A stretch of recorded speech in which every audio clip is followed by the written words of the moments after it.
Assalamualaikum warahmatullahi wabarakatuh. Nama saya Mega Utami. Saya di sini akan mempresentasikan hasil diskusi dari kelompok kami, yaitu tentang perkembangan bahasa Indonesia di masa era globalisasi. Materi yang pertama, perkembangan bahasa Indonesia. Era globalisasi yang ditandai dengan arus komunikasi yang begitu cepat menuntut para pengambil kebijakan di bidang bahasa bekerja keras untuk menyempurnakan dan meningkatkan semua sektor yang berhubungan dengan masalah pembinaan bahasa. Eksistensi bahasa Indonesia sebagai bahasa nasional dan pergaulan pada era globalisasi perlu diperhatikan oleh masyarakat Indonesia. Keberadaan bahasa Indonesia semakin lama semakin pudar, karena banyak orang Indonesia, terutama anak muda, orang dari kalangan bisnis, dan pejabat yang menggunakan bahasa lain selain Indonesia, seperti bahasa gaul dan bahasa asing. Bahasa asing tersebut antara lain bahasa Inggris, Jepang, Korea, dan sebagainya. Tentu ini merupakan kenyataan yang ironis karena orang Indonesia justru lebih bangga apabila mereka menguasai bahasa asing daripada menguasai bahasa mereka sendiri.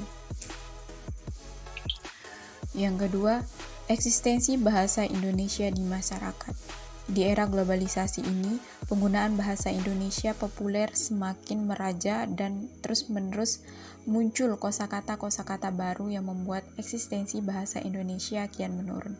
Tentu saja, media televisi, koran, radio, internet, dan merek dagang import adalah faktor pendorong utama yang ikut mencederai kebahasaan kita.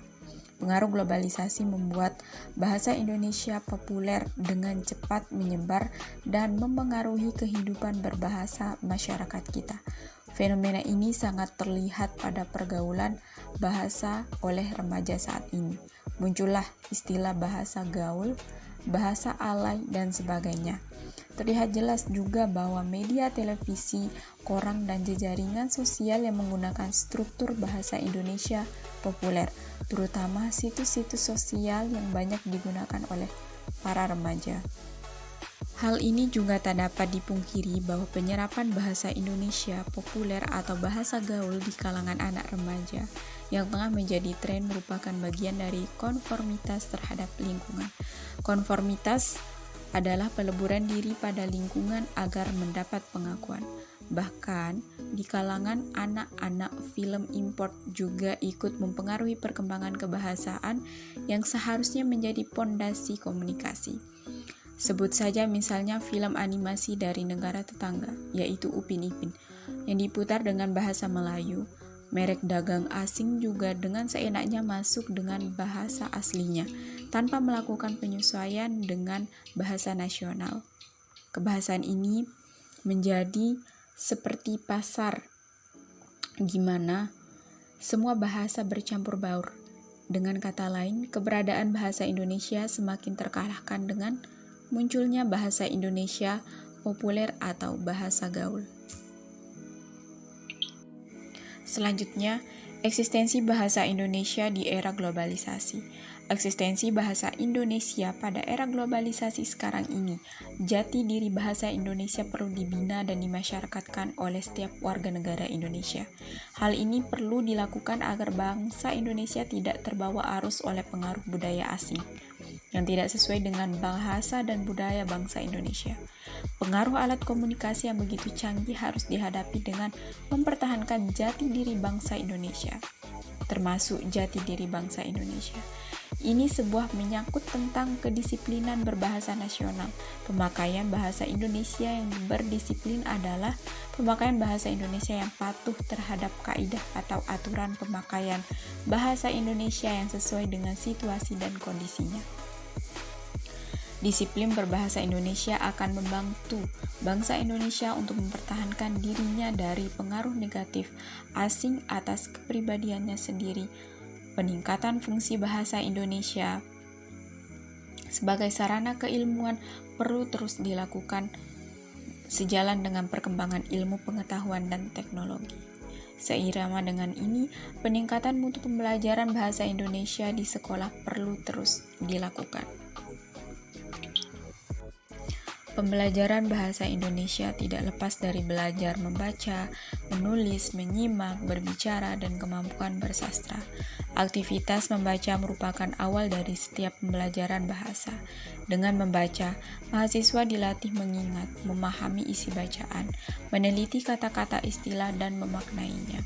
Selain itu, mahasiswa juga akan menemukan informasi yang belum diketahui. Selanjutnya, dampak positif dan negatif globalisasi terhadap bahasa Indonesia. Dalam era globalisasi yang berkembang pesat saat ini, tentu saja banyak berdampak pada bahasa atau alat komunikasi lisan, terutama bahasa Indonesia yang menjadi bahasa nasional negara Indonesia. Dengan jumlah penduduk yang banyak mengakibatkan bahasa Indonesia sangat rentan terhadap pengaruh era globalisasi, baik pengaruh secara positif maupun pengaruh secara negatif. Yang pertama, dampak positif dari globalisasi terhadap bahasa Indonesia. Yang pertama, bahasa Indonesia mulai dikenal oleh dunia internasional. Terbukti ada beberapa universitas di luar negeri yang mempunyai fakultas sastra bahasa Indonesia, karena menurut mereka, negeri kita adalah negeri yang subur dan kaya raya, yang mempunyai bermacam-macam budaya, flora, fauna, serta potensi-potensi lainnya. Yang kedua, meningkatkan pengetahuan masyarakat internasional tentang bahasa Indonesia. Yang ketiga, meningkatnya terjemahan buku-buku ke dalam bahasa Indonesia. Yang kedua, dampak negatif dari globalisasi terhadap bahasa Indonesia. Yang pertama, masyarakat Indonesia tidak menggunakan bahasa Indonesia yang baik dan benar, atau sering menggunakan bahasa Indonesia populer. Banyak masyarakat yang lebih bangga dan membangga-banggakan menggunakan bahasa negeri orang lain, atau malah bercampur-campur bahasa Indonesia dengan bahasa asing. Yang kedua, berkurangnya minat generasi muda untuk mempelajari bahasa Indonesia. Generasi muda cenderung untuk lebih menyukai sesuatu yang modern atau maju. Dengan maksudnya, budaya-budaya asing dan bahasanya tentu tidak menarik bagi sebagian besar generasi muda untuk dipelajari.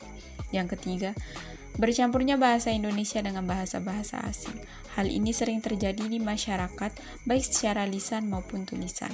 Tulisan Sanj like atau short message service dan di dunia maya. Yang keempat, memperkaya kosakata bahasa Indonesia. Terbukti banyaknya kata serapan yang diserap dari bahasa asing.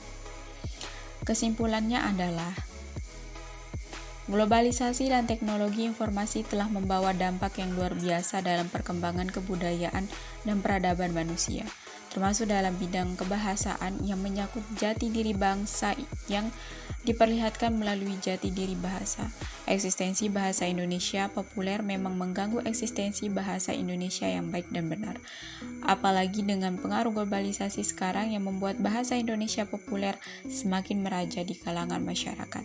Namun, di sisi lain kita tidak bisa mencegahnya, apalagi di kalangan anak remaja, karena perkembangan psikologis yang menuntut mereka agar diakui masyarakat dengan cara mengikuti tren yang ada. Oleh karena itu, kita dapat meminimalkan dampak negatif yang ada dengan cara mulai dari diri sendiri, yakni meningkatkan eksistensi bahasa Indonesia oleh kita sendiri. Mungkin hanya ini yang dapat kami sampaikan, kurang lebih mohon maaf. Wabillahi taufiq wal hidayah. Assalamualaikum warahmatullahi wabarakatuh.